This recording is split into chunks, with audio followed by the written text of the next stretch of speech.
fucking blue hell are we doing on a Saturday night? Oh, I know. It's another edition of Reaper's Underground with a very familiar guest who we've had once before, Drop Dead Dammit from the OKC. All right. How y'all doing tonight, brothers? Good, man. How are you? Good. Oh, very well, very well. Then right out of the gate, we got Charlie Humbert from Rid Them All. Hey, Charlie. Charlie! Don't worry, you guys will be coming on here again pretty soon too. So thank you for joining in tonight. But before we get started, I don't know, those of you that have been following Reaper's Underground page, I've been advertising my new sponsor, which is from throttleaddict.com, a whole host of new merch. So let's take a quick commercial break and check out Throttle Addict.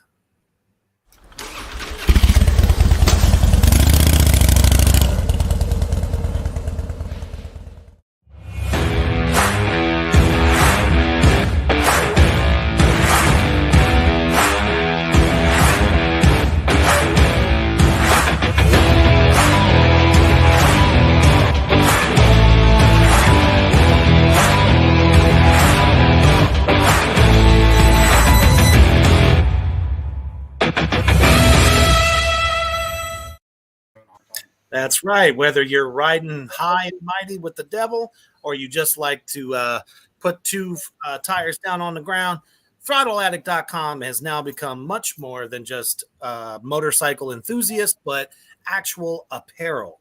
And as a matter of fact, this is the one that I rep the most and is my favorite. So if you want to score some of this awesome swag from them, which I urge you to, use my personal code, Reaper all caps, and get that 15% off, and they ship so fucking fast. It's unreal. All right. So we are back with my brothers here from Drop Dead Dammit. Yeah. So good. All right. So, man, I tell you what, the response since our first interview has been awesome with our viewers. Your music has been actually debuted in some other commercials as well. So that's pretty awesome. I hear good things all the time from fans asking me about the band. So what y'all been up to since last time? What haven't we been up to? Man, we've been doing a little bit of everything. We've been playing a fuck ton of shows. Most recently, we played with Texas Hippie Coalition in Oklahoma City at the Diamond Ballroom. And that was pretty cool. We brought so much fucking doom, tornadoes started dropping out of the sky. Nothing spells doom like a fucking tornado. That's for sure. All right. Yeah, we're definitely going to talk about that here pretty soon. Let's just kind of scale it back. So is the new album out officially? It is not out. We're still kind of in pre-production. Well, we just kind of ended pre-production.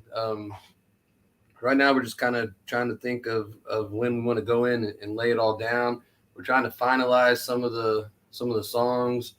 This record's going to be so much different than our last one, and awesome. It really shows like the kind of new direction. I mean, direction we've always kind of been going in, but we're just taking it beyond where we have previously.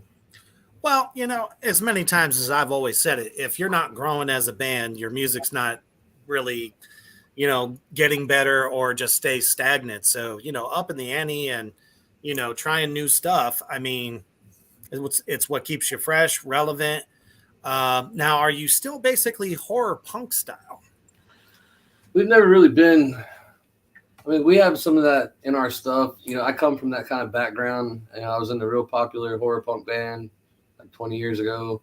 But I mean, we've always been a doom metal band. It's just sometimes we get a little bit thrashy, and people don't seem to mind. But like on this new record, there's not going to be any of that, and we're not going to get rid of those songs. Like, we still like to play them live and stuff like that. People still like to hear them, but just as for new music, we've kind of stepped away from playing real fast, because I mean we've done that for years and years and years, and we don't have anything to prove to anybody. No, hell no. You guys have definitely put your time in, and in my opinion, a household name, especially in Texas. Holy fuck, you guys play there quite a bit, which is great. And as a matter of fact, at the end of this month, you can catch Drop Dead Dammit at the Memorial Day Metal Fest, which would be on that Saturday. I think it's the 29th, if I remember correctly. I think we're playing on the Sunday. I think the festival is doing Saturday, Sunday, and Monday. I may be mistaken, but I think we're on the Sunday. I bet you're probably right. But you know what? I haven't seen the finalized like times or even the final flyer, so you never know. Trust me. Yeah, we should be knowing that probably, by this week. That's the hope. Have you guys been in touch with Focus Star? Yeah. All right, good. I'm playing email tag with that guy right now. Oh, okay. Sounds like the same problem I've had.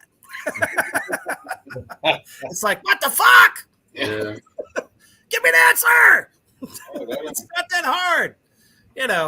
I just was happy as hell to get you guys on it because a lot of good bands that are on the bill, a lot of Kingside bands. Yeah. Ammo for My Arsenal's on there. Fucking hell. I forget what the other one is. Dawn of Ascension. There we go. Who actually just dropped an album. Really? Oh, right on. Cool. Holy shit. I don't know. There's been like a lot of buzz over at Kingside recently with a whole kind of like, I don't know, bunch of new bands that are either just put something out or they've just joined the family. Right. Which is awesome because, the more we grow, the stronger we get. That's right. But there's just a certain group of us that are pretty much leading the doom charge. Yeah. Us, So Black Tar Superstar and Doomsday Rejects. I really like those guys, man. Oh, I wish they lived close to me so we could like play a lot of shows with them. Oh, I know. I've been talking to them, and one of the things that a lot of people out there don't know about some of us bands is not everyone lives in the same area. Mm-hmm. Sometimes, especially in my case, not even the same state.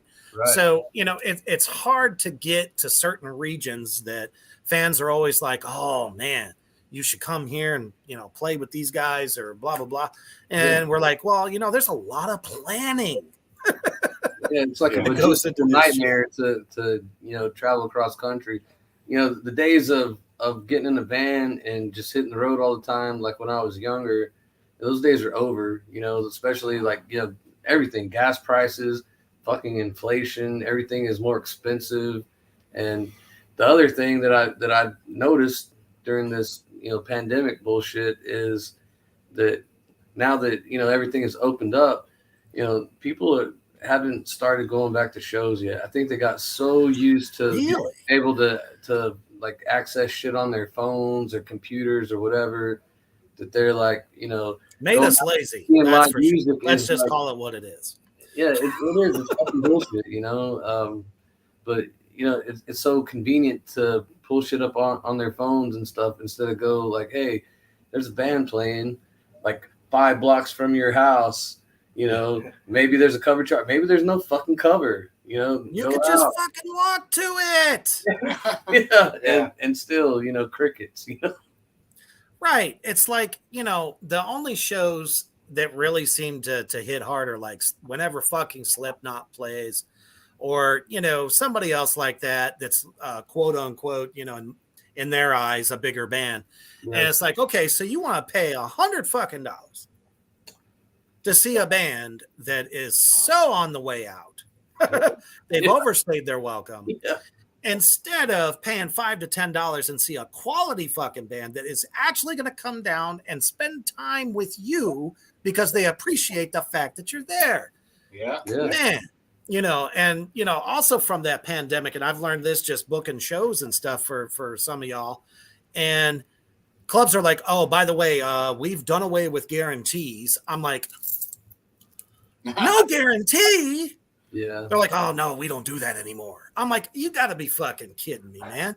I've hung up the phone on some of these damn clubs. I don't know how many times. I'm like, you're talking about a band that's coming halfway across the country, or even just from Ohio, Michigan, whatever. Yeah. $4 a gallon gas, Yeah. $7 in some areas, Right. and expect them to play for fucking the door. Yeah. Right. No.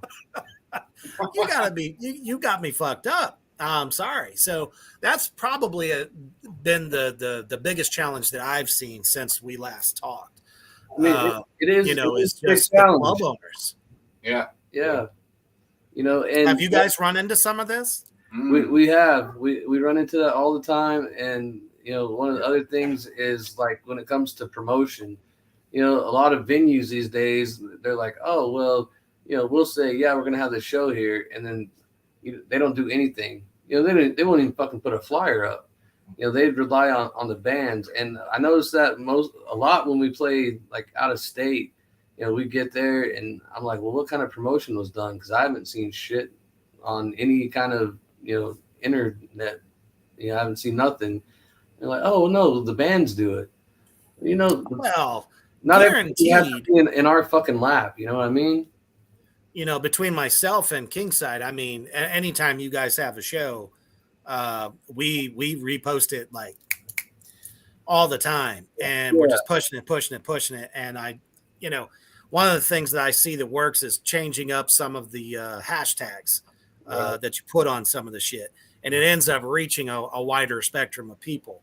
So I've been experimenting with that, and there's been some success. But man, I don't know. It's so weird because a place like the Buzz Bin in Ohio, those motherfuckers go get professional flyers made up, even if you're coming out of state. They put it up in the front window. They have them sporadically, you know, all the way around the club. Yeah. And it's like people always know what's going on. Like Grave Next Door just played there, which is brand new to my Terror Crew brand. And it's like they had posters everywhere and laid out the red carpet.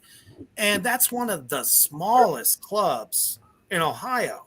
And they care that fucking much. It's like these bigger venues, they're missing the mark. They must not want to make money. Yeah. Yeah.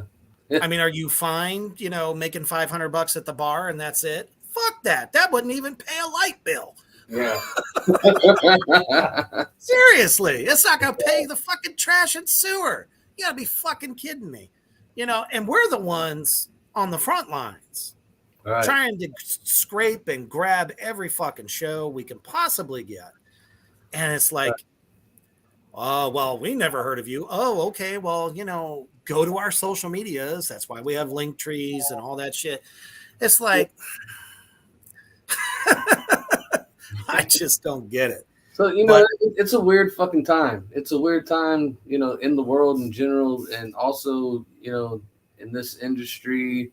And, you know, me personally, I've been thinking a lot about, you know, I mean, I grew up, you know, I liked metal and I liked punk rock, you know, and for sure. I absolutely am well versed in doing shit DIY, you know, if it renting out a Knights of Columbus Hall or a VFW or whatever the fuck, you know, charging $5 a head. You know, I know plenty of bands all over the country, you know, and make it all ages and, you know, not so like elitist, you know, and I bet you that I can pull in bigger crowds in some of these venues that we've been seeing.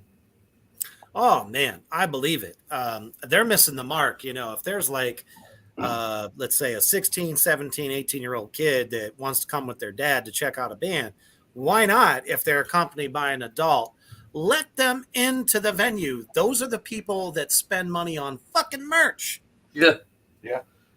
You know, we saw that firsthand when we played with Texas Hippie Coalition. Let's talk about that experience. At our merch booth, there was a man probably around our age that came. He had 5 teenage children. That's awesome. And they like about wiped us out on merch, and we're so grateful of what they had just seen our performance. Like, you know, I mean, that look in their eye, and you know, they were kind of nervous to talk to us. They couldn't believe what they had just witnessed, and you know, they couldn't believe that we were like so cool to them or whatever. But I mean, that shit, those kids are the future. Right. You know, maybe one of them is gonna start a band and have like the next big thing. You know, like the next fucking big thing.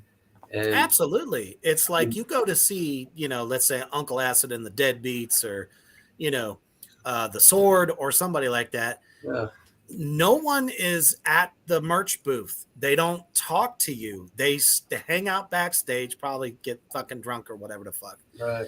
And instead of like talking to the fans, I just don't get that. Yeah. Even if I'm not in a big band and somebody's like digging the shit, and somebody says, "Can I get your autograph?" What are you gonna do? Laugh at them and go, "Fuck yeah, let's do that." Oh yeah. Yeah. We could have Genghis, stayed our backstage like that producer, and done that same thing, but you know, as soon as we were done, man, I mean, it took me about 30 minutes to get from backstage to our merch booth because I couldn't take 2 steps without someone saying, "Wow," telling me something about the show, asking me to sign stuff. Like my literally my wrist was killing me. Not for playing guitar. no jerking off for you that night. From all the shit that I had to sign that night, man, it was really cool. That's what it's all about. Our producer Genghis went to a Corrosion of Conformity show. I think it was in Maine, and he actually got to meet Pepper fucking Keenan because his wife sits at the fucking merch booth, and he joins her because he's done playing or whatever, and actually takes photos with people. Yeah, Pepper's cool as fuck, man.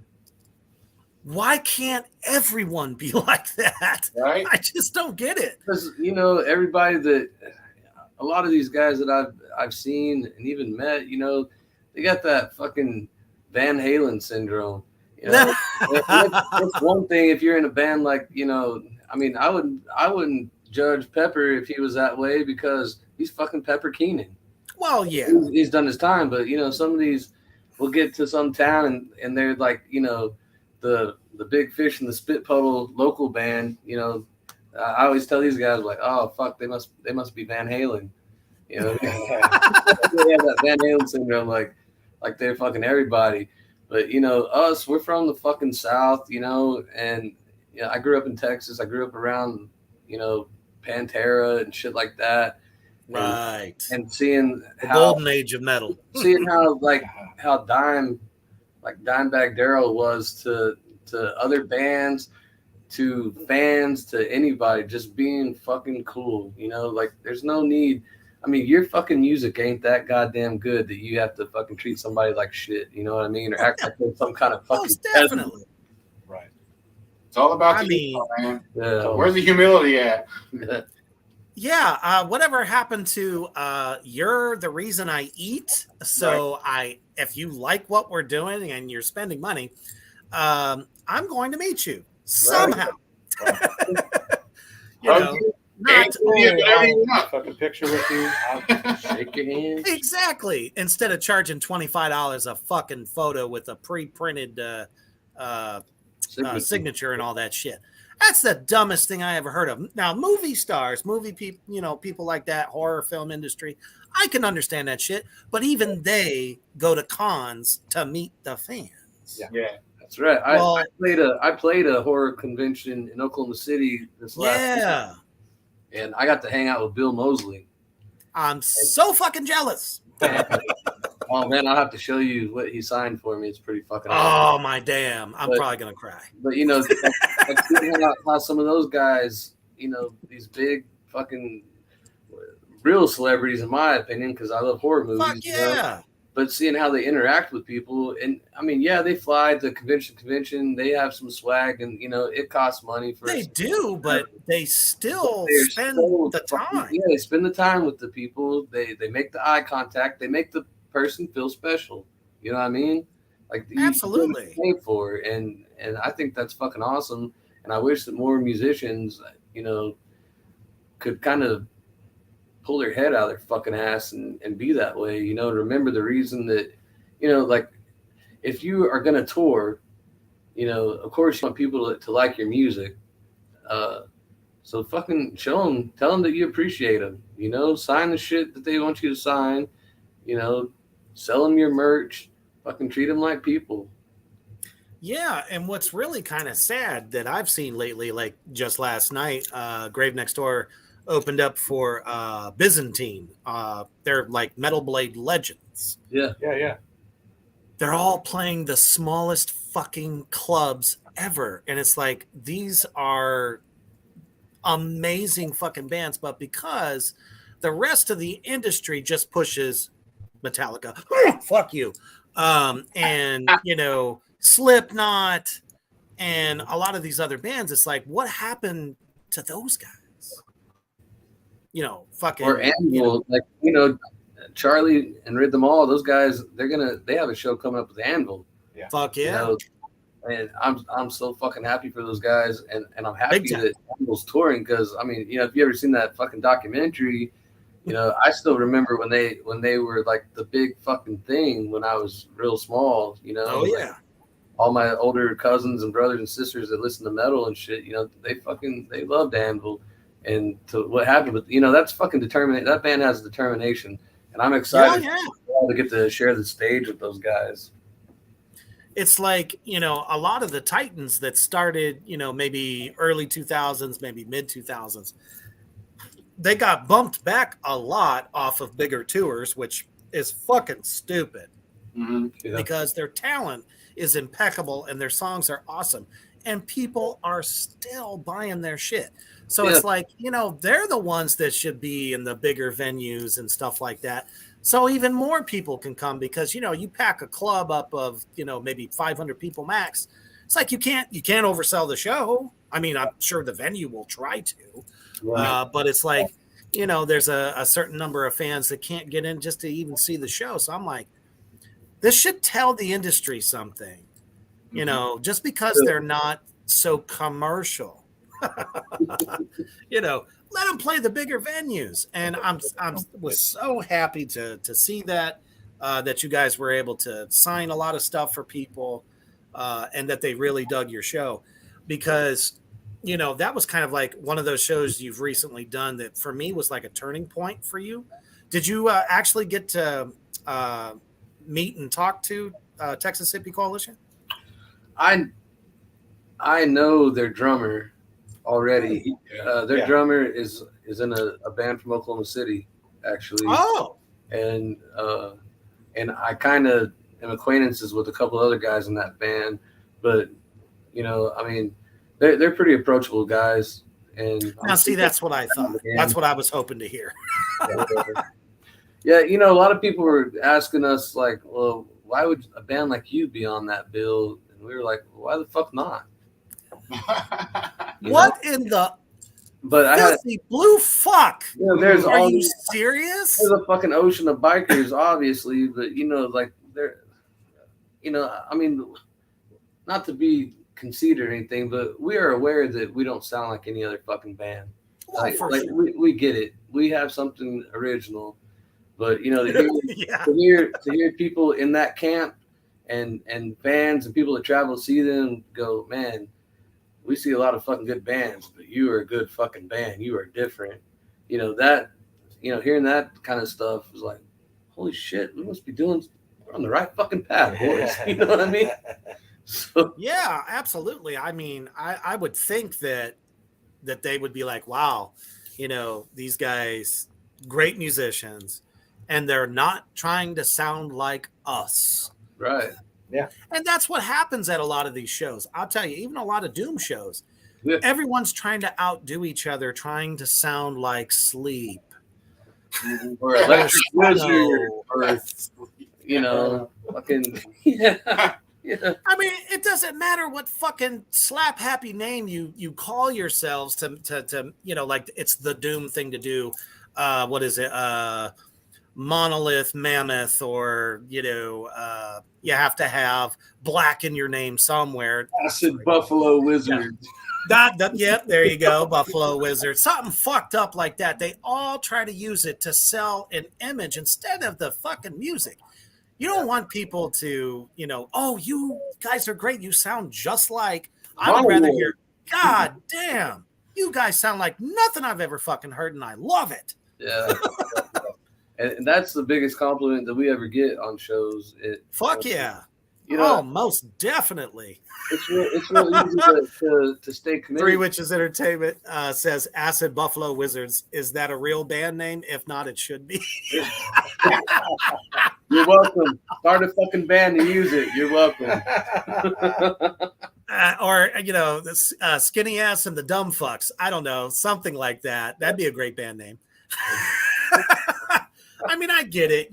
Doom metal is, synonymous with the occult. It always has been. And there's generally a reason for it. Right.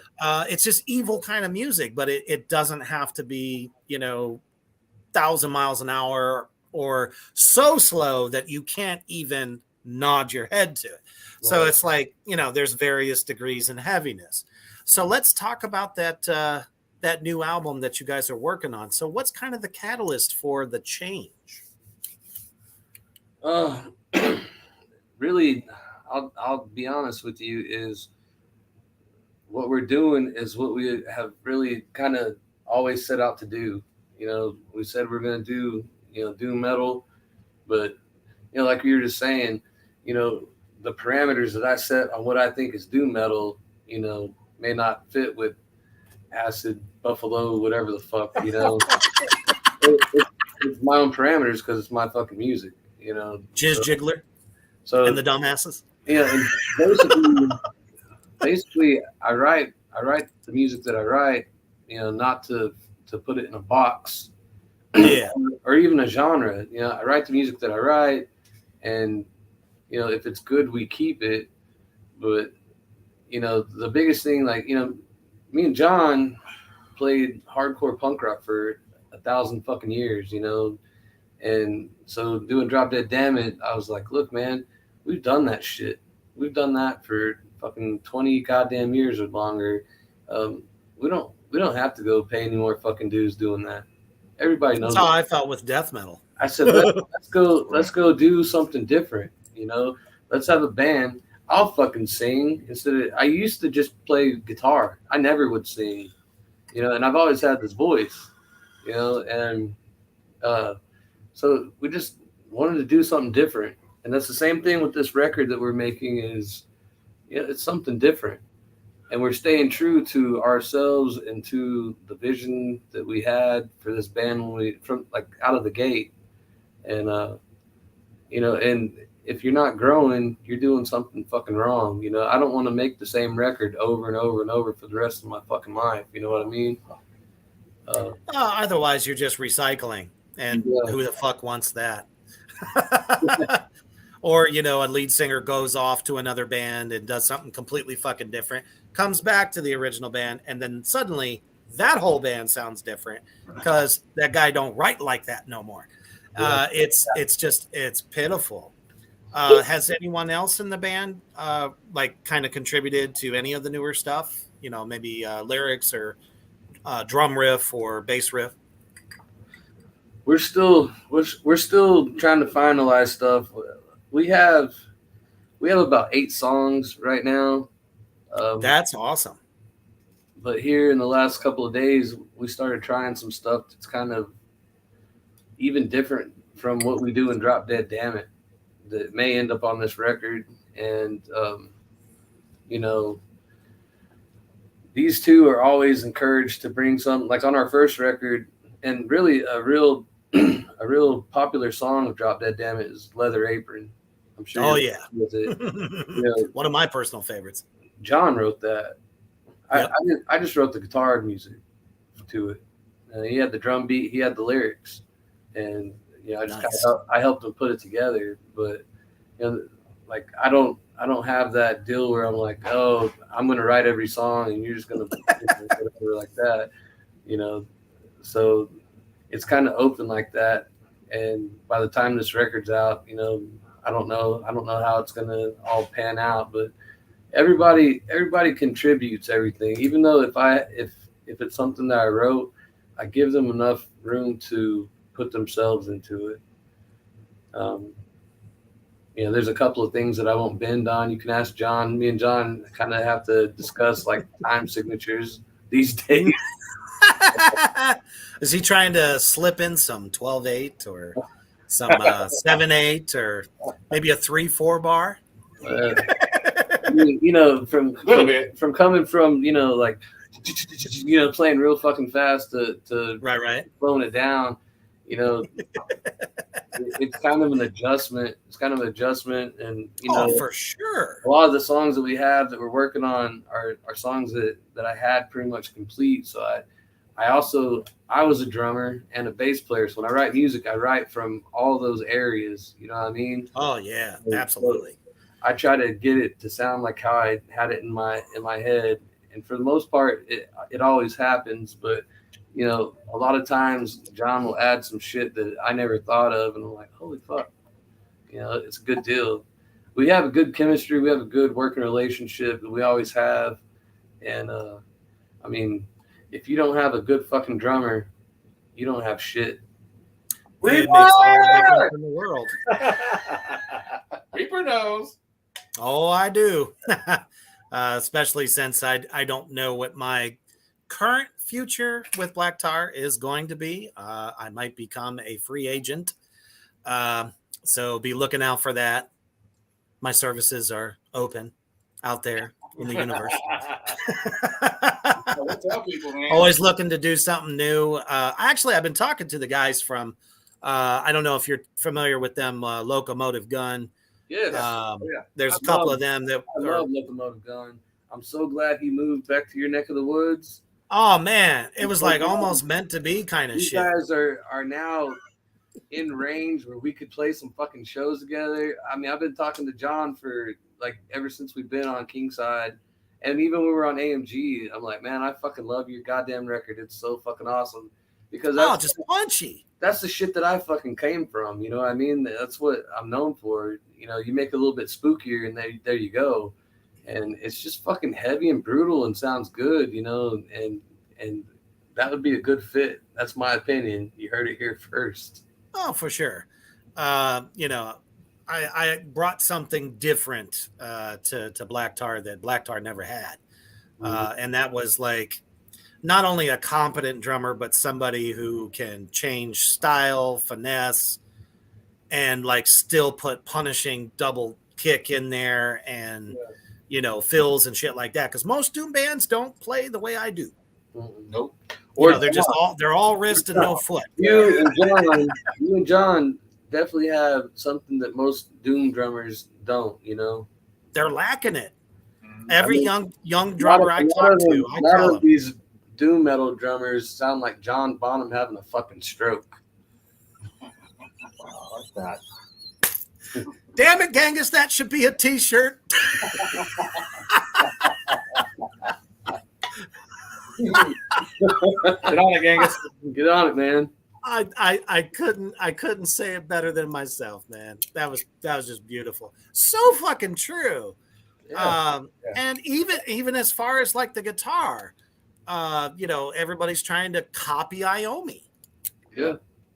There's only so much of that you can do and not be able to sound like you're doing something fucking original. Right. I don't know. I was just never content to be in that box. But as you know, I am a huge Danzig fan. I am a huge Sam Hain, Misfits, Typo Negative, you know, Down, Corrosion of Conformity. Like that is where, you know, I feel at home. And I've never had a chance to do it because I did fucking death metal for 20 years. Yeah. And, you know, I mean, Cannibal Corpse, honestly, is the only one that still really has a good career with it. And I'm like, you know what? I'm getting up there a little bit. It's time to slow down and like get back to some roots. So, from what dude says from Locomotive, he wants to do something eviler. That's kind of how I was, man. You know, I played the horror punk scene for so many years, but you know, I was friends with a lot of my friends from New Orleans and from. You know, I've always loved sludgy music like I Hate God, you know, Acid Bath. All these so good. All these bands like that. COC is one of my favorite bands. Of course, I love Down. I mean, I have their shit tattooed on my leg. But you know, the sludgy fucking doomy, and it used to be it was only us bands in the South could fucking hit those goddamn sludgy notes for some reason. And well, you know, there's a lot of blues infused in it. Right. Yeah, that's you know, the beauty, man. when you really break it down a little bit, there's just something about the blues that's just always been evil, and you get a good breakdown, man. Suddenly the house drops and everybody wants to kill each other. It's beautiful. Fucking on Man, blues music is the fucking true definition of evil music. Yes. Like historically, I mean, you listen to some shit from the 20s, you know, even Robert Johnson, anybody, and that is some fucked up shit that they're singing about. Howlin' Wolf. Holy Yeah, shit. I mean that's my favorite blues artist was Howlin' Wolf. And nice. Oh, he just had that voice and those eyes. Yeah, oh man, you thought you were gonna. You didn't know if you'd make it out of the venue alive. Yeah. That's right. That's so fucking true. That's fun.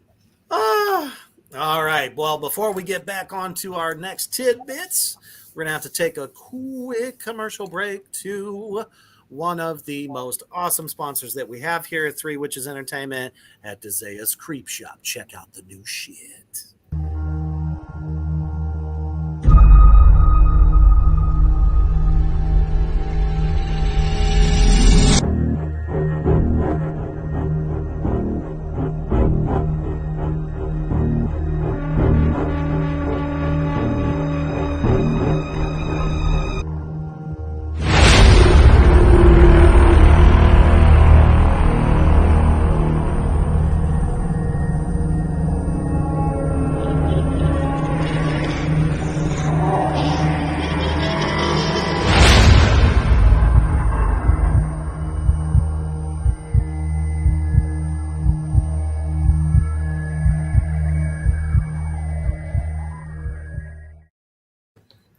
That's right.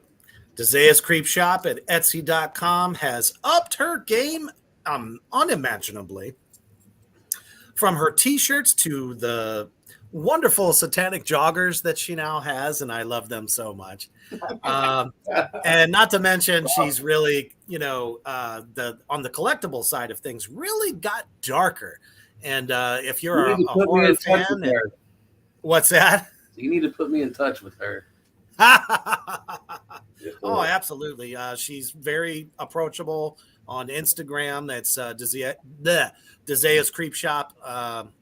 That's the Instagram tag. So you want to send her a message, you know, tell her Reaper sent you. So for sure, she makes everything by hand, people. Everything you saw there by hand, and it's fucking fantastic. Yeah, that's true. All right. So back with my brothers in Drop Dead. Dammit. Man, one of the most sorrowful things that I read this morning, and I knew it was coming. I had a feeling. Danzig is officially retiring after this short stint. Well, so he says. He says that, but I've been hearing him say that I heard him say that after Circle of Snakes, and that was in 2004. He said, I'm not going to do it anymore. Well, he doesn't want to go overseas. I don't exactly blame him. I mean, I understand that he's old. I mean, he's a fucking old man. You know, I mean, as good as he is, he's still a fucking old man. A brick shit house, though. He doesn't want, you know, I get not wanting to be on a fucking tour bus, but, you know, I don't think that he's going to give up touring. Now, the days of him playing like our neck of the woods and even yours, I mean, he is starting to get pretty fond of Texas now. He's doing a lot of shit in Austin and around there. Like, he even brought his movie there. So, you know, there's. Oh, is that where he filmed the spaghetti western? I don't know if he filmed it there, but they had a like 2-day showing in Austin. Oh shit! And I heard, I can't tell you who told me, but somebody that, you know, would fucking know that there's going to be a Misfit show in the Dallas area soon. As a matter of fact, I did hear a little bit of buzz about that. It's just like, as soon as he said that, he said his official words in quotations is, I think I'm done. Yeah. But, you know, after he said that, he goes on to say, I don't know if I'm going to do another record, maybe an EP. So, you know, just like you said, you know, Danzig is Danzig. You never know. Yeah. But he's got like 4 more horror films already in development. That's fucking awesome. Yeah, I I'm need to loving be it. in one of them. One of these days I'm gonna figure out a way to fucking weasel my way into it. You watch. Well, I'm telling you, man, if we were strippers, we'd be right in there. Yeah, I can do that. I'm good. People may not want to see it, but we can do it. Yeah, it might not be the prettiest thing. I'll do it. I'm just putting my clothes back on. Shit, I'm good.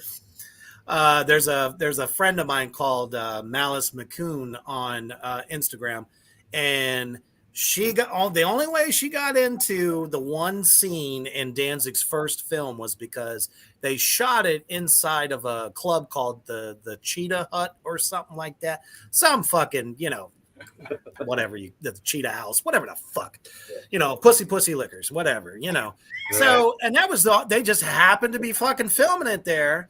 And she's like, can I get in? And somebody went back to Danzig, I guess, and said, hey, what do you think of this person? Showed him the picture. He's like, oh, yeah, we're going to have her. Big mohawk and, tattoo from head to toe. So that's why I was like, maybe if I put a fucking tutu on and a fucking, lace wig or something, maybe I could get in there. You never know, man. You never know. Some stilettos. You never know. Stilettos. Oh, shit. But, yeah, as a matter of fact, I'm going to see him next week. Oh, now I'm jealous. Yeah, right. Where are we seeing it? Kansas City. Sure. We're going to Kansas City to see it. Kansas City. Woo-hoo. Yep. Yeah, you can. Well, it was kind of a bucket list for me because I saw him in 2018. Didn't think he was going to tour again. And then he started doing all the Misfit stuff. And it was like $150 a ticket. Fuck you. No, suck my dick. Yeah. Not going to happen. No matter how bad I want to see that. Because, I've played on the same stage as Doyle and it cost me nothing. Yeah. So have I. So is Frankie. Yeah. We've all opened up for him. So it's like 150. Woo! No. But I'll tell you this something, came man. around. Seeing I'm him like, live is worth every fucking penny. Last time I saw him, Absolutely. like as Danzig was in 2005 in Dallas, Texas, and I got to sing with him.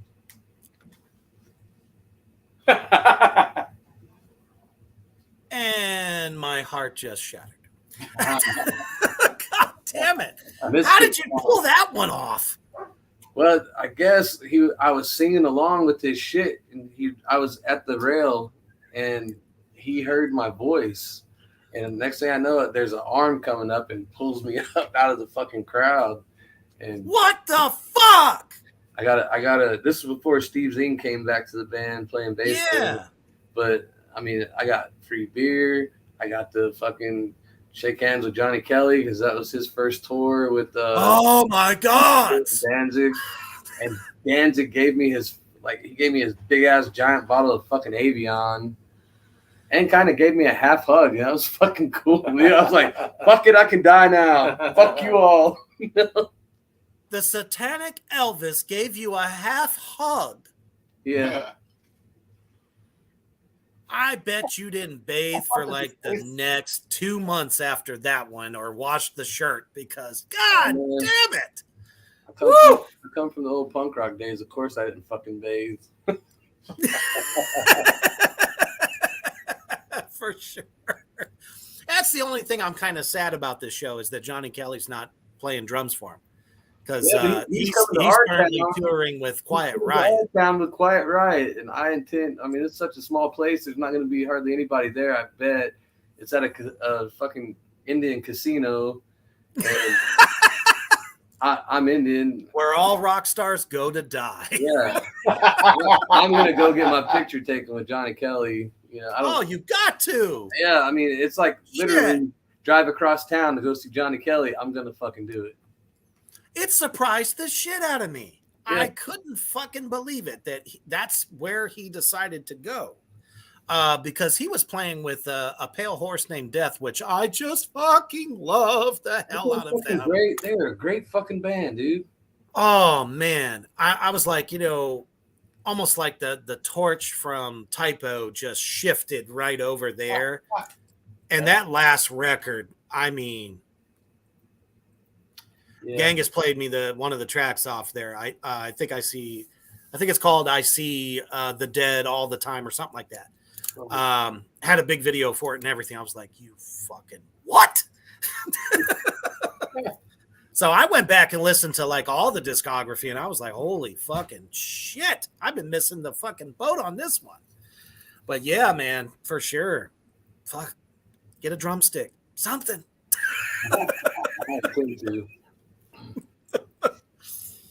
So when you say that you're kind of like, you recently just played some stuff that you think is even more different, is it like on the melodic end, or is it like maybe working with some cleans and then, switching to the fuzz? Yeah, well, on this new record, there will be some of that. The song that we close with, there's some clean in it, and then it just fucking punches you. I mean, it's not a very fast song, but you're getting punched in the throat the whole fucking time they're playing. Whether I'm playing with the fuzz pedal on or whether I'm playing clean, and literally it sounds like it has to be like 10 people fucking playing this song. And it's just us three. And every time, I don't care if you've seen us 5 times, every time we play that song, you still feel like you just got fucking brutalized by us. And hell yeah. That there's a song that I wrote kind of as a solo thing a few years back. It's going to have, it's way different than what we do. I kind of mixed a lot of elements, but I mean, it's kind of going to come out being like if Alice in Chains was a little bit more doomy. Oh man, I'll tell you, when Lane Staley was still fronting them, there were moments. Yeah. So that's actually awesome. So is anyone like harmonizing with you vocally, or? Planning. We're me and Frankie's working on it. Frankie! Like this is a real kind of new development in the last probably 2 or 3 days. But otherwise, it may be a song that's just on a record, and I may just do all the harmonies myself. Yeah. One of the. Yeah. Oh, for sure, man. Even with the Black Tar album coming up, it's actually going to be more of an EP because we kind of wanted to. We wrote a bunch of stuff, okay, but not everything is going to make it. I laid. When I was in Ohio last, what might have been last month or the month before, I laid all my tracks, 9 songs. Wow. But I think we're only going to do like 6 or 7. Because one of the things we noticed, and I don't know if you guys would agree on this, but not everyone can get through a 10-song album anymore. No, they can't. And we felt... Oh shit! Personally, I felt that there were some songs on there that should have got, a little bit more attention than it would have. But I think people just were so stuck on the singles and whatever the top 5 was on the Spotify, and just listen to those songs and none of the rest. And I'm like, but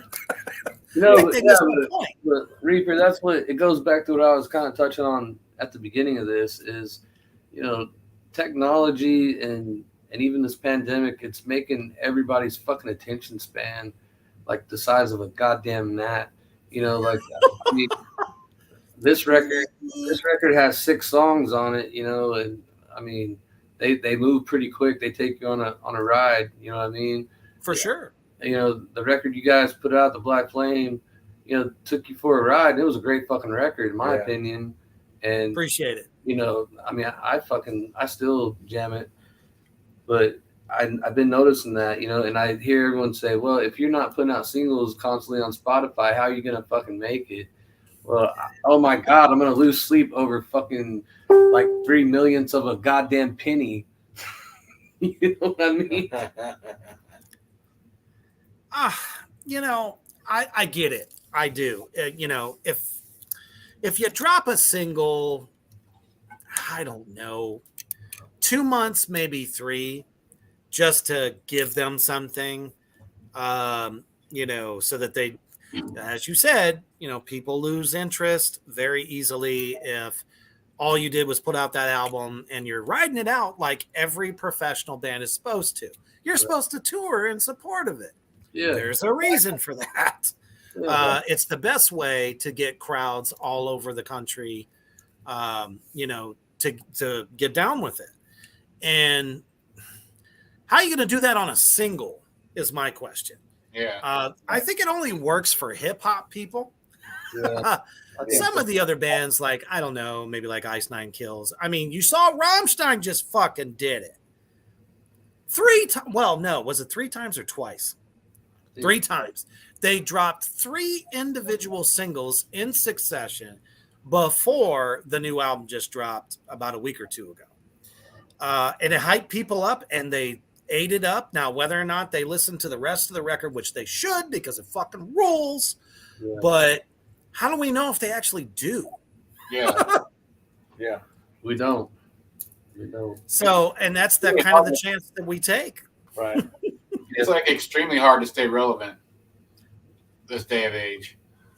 It really is, because you don't have big label support. And if you do, it comes at a cost and you still make nothing, which is why I think we're very privileged to be on a label that actually gives a fuck. Right. Absolutely. And it's not all singles are for casual fans and to make new fans. Diehards get the whole album. Right. Okay. I could say that. I'll agree with that. I'll agree to with a point. To a point. Yeah. Yeah. And that's the thing, like we've always been treated really well by Kingside, and that's awesome. We've seen some shit go down with, other bands being crybabies and shit that's not our business, but let me tell you, kind of watching that from the sideline going, man, what the fuck, guys? And then, like, what was your part in the deal? Is kind of, but that's another story. But, Gabe has always treated us with nothing but respect and enthusiasm. Like, he fucking knows our music, and sure does. And he gets it. He gets it, and we have a pretty decent relationship with him. But a lot of bands they don't have that. A lot of bands are doing this shit on their own. But just because that's even tougher. Just because you are on a record label doesn't mean that, oh shit, now we got people to do all this shit for us. It doesn't fucking mean that. Not exactly. That doesn't. Even if you do have that, you still have to grind. Yeah, you still have to. Still gotta fucking hustle all day, every day. It doesn't stop. It never fucking stops. This is your fucking brand. This is your livelihood. This is your art. No one is going to promote shit better than you. For sure. If you're creating the shit, you're going to be your best promoter, your best hype. Always. Absolutely. And I've seen a nice rise in numbers. Your guys' Facebook is getting there. I still feel that Instagram is still the biggest resource. It gains followers faster.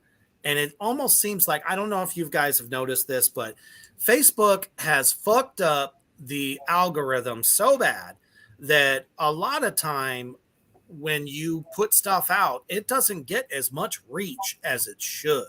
Oh, yeah. Yeah. So I think that's why Instagram has kind of blossomed so much more. And I try to tell bands this all the time. I say, if you can you look at the numbers for Black Tar on Instagram compared to Facebook, right? It is like almost triple the amount. It's over almost 4,500 followers compared to the 900 that are on the Facebook, and that's because it ain't reaching the people. And then Facebook wants you to pay, I don't know, $10, $30, $50 to boost, and you still don't pick up a huge pool of people. Exactly. So it's almost like you have to work triple hard at just Bring back MySpace. Oh shit! He Uh-oh. froze it. Holy shit, Reaper, you froze, man. Am I back? Oh yeah, you're back. You're back. Yay. It was Okay, kind of cool. where, though. where did my diarrhea of the mouth end for you? It was a good pose though. You're all like, They got your good side. that was fucking impressive, bud. Oh man. But it's like, you post a couple of times and it's like it gets lost in everybody's news feeds and don't see it until the next day. Yeah. So if you're promoting a show that's happening in 6 hours, not everyone's going to see it. Now, Instagram, just people seem to ping it more. Yeah. So Well, I don't know. I think it's personally like useful. Instagram. We do not have the followers that you guys have on there, but on Facebook. Oh, you can get there. We have like a couple thousand on Facebook, but Which is great. Instagram is kind of a mystery on how to get there. Or I mean, I think I know how to do it. It's just I don't You do. I don't have the time to do it just yet, but I'm working on that shit. I can help you. It's what I'm here for. So, man, we're getting towards the end of the hour. So let me go around the whole band. I'll start with you, Brandon, and tell me what your favorite song to play on the road.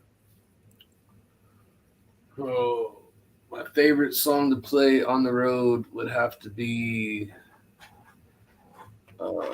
I've Grown Cold, which is going to be on our new record. Which is Nice. So you guys are already planting that seed. It's a song that I wrote 20 years ago. And, Hey, that just means this was the time. it is awesome. A song that I will always be proud that I wrote it. It's a song that I wrote about myself, which I don't usually write shit like that. So that'd be my choice. Fuck yeah. All right, Frankie, what you got for me? 2. It's actually 2. I love all the songs. I love playing all the songs. But it's 2. My 2 favorite are Bloodlust and A Fit of Rage. And I've Grown Cold. Those 2 right there. Nice. Fantastic. I think they have the most impact on the crowd. And I just enjoy sharing them with them. Yeah, there's no better way to test the waters on what people think of something that hasn't been released than to play it live. So, right. Killer. Johnny? I love them all. There ain't a song that I don't enjoy playing. As long as I get to play, that's what I'm playing. That's what I'm worried about. So okay, then let me ask you this. Yeah. What is your least favorite thing to eat on the road? Oh, there you go. Subway. Fair enough. Fuck Subway. Fuck Subway. How about you, Brandon? My least favorite thing to eat on the road, gas station corn dogs. Oh man, no shit. Never eat a corn dog from the fucking gas station. That's for sure. That's got diarrhea written all over it. Right. Been there 5 days. You just don't know it. Oh man. How about you, Frankie? I love to eat, as long as it don't have onions in it. Don't put onions in it. I'm fine. I'll eat anything. So you're kind of like the Texas Chainsaw Massacre of the band. Probably better than gas station sushi. I love some gas station sushi. Fuck, that's fucking bravery right there. I don't. Holy shit! I mean, it ain't cooked, and it came from a gas station. I mean, nothing makes your colon probably in the fucking landlocked state too. Yeah. I love the gamble, man. Come on. Fucking ace of spades over here. Oh shit. All right, I'm going to run one more commercial real quick, just for those of you out there that don't know, but now you're in the know. Drop Dead Dammit is one of the premier bands that I manage from Terror Crew Productions, Ohio, Nebraska. And let's check out the entire roster. Yeah.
Those rats killed 3 people. All residents, go in and stay in your houses.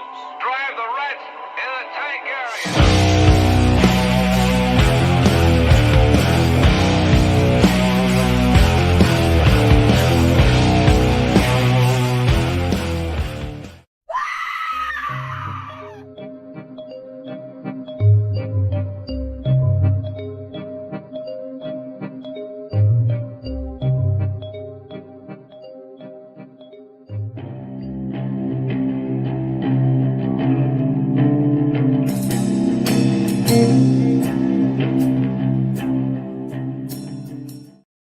So it's not just like, oh, Yes. And for those of you that don't know, that Human the Hoof Beast is also part of Dark Impaler, which is a collaboration with an artist out in Germany.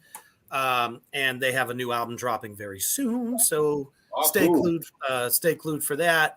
Also, we don't have them up on the video yet, but Grave Next Door has just joined us from Black Doomba Records. And they'll be on tour this fall, which, as a matter of fact, involves y'all. So I am bringing Grave Next Door and Tommy Stewart's Dire Wolf to the OKC. Oh, right on. And I want y'all to play with them. Yeah. Right on. Would you like to We'll do be that? there. Yeah. Would you like to do that for little old me? We'll do that for you. Run, rabbit, run. We'll bring the gas station corn dogs. And There we go. Send them home packing or less than, whichever. later. Yeah. So, yeah, both you guys and Rid Them All at the same time. Unfortunately, I thought Charlie would be able to stay with us for most of it, but he's at band practice. Yeah. So, yeah, that was kind of a big surprise I had for you, is that I wanted to put you guys on a show with them because I think it's a match made in hell, which is a beautiful thing. Right on. Yeah. So, absolutely. Yeah. All right, and we will definitely work those details out as I get them.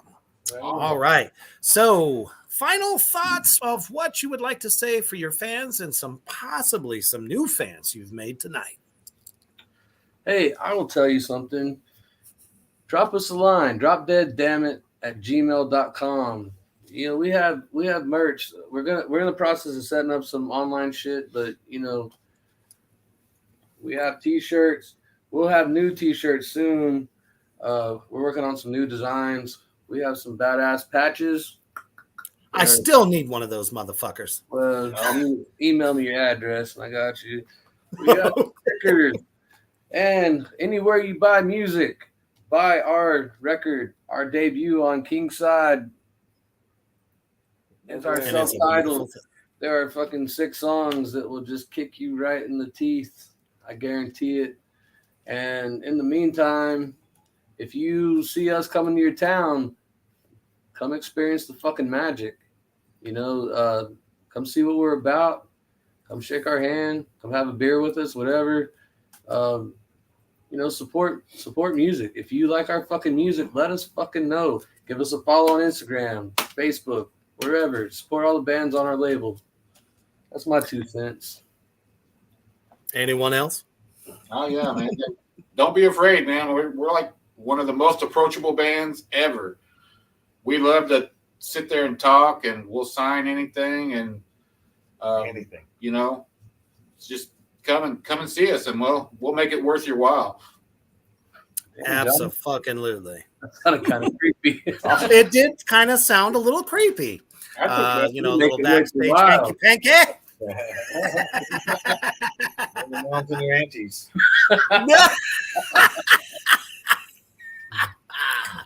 Oh man, it has I think, been I think the guys covered pretty much everything. I don't have anything else to say. okay. Yeah, we're very approachable. Any of Fuck us. yeah. Once again, end of this month, almost positive that it's May 29th. You can definitely catch Drop Dead Dammit in San Antonio at the Memorial Day Metal Fest. Oh, if So if you're you're in in the Dallas, San Antonio area, please get your fucking ass to this show. if you were in Dallas on May 21st, we were playing Arlington, Texas at a place called Mavericks. Look on our Facebook page and look on our Instagram page. We have the flyer with the address. There'll be a bunch of bands. We take the stage at 11 o'clock, and then the following weekend we will be at the Metal Fest that he just spoke of. And most def, get me that flyer so I can share the fuck out of it. Right on. Because I most definitely will. Thank you all for joining me again. You know, it's been a fucking blast. Can't wait to meet you motherfuckers next month. Hell yeah. Because I'm going to be at the, what's the OKC Tattoo Festival. My wife and I have a booth there. So I want you guys and fucking Rid Them All to come down and meet me. God damn it. We'll be We there. need to do that We'll be there. for sure. All right, my brothers. Gas So station all of you sushi out there. Wait, what's that? I'll bring the gas station sushi too. Oh, fuck. I'm in trouble. All right. Thank you all out there in Three Witches Land for tuning in to my motherfucking ass yet again on a Saturday where I belong. And as always, stay heavy.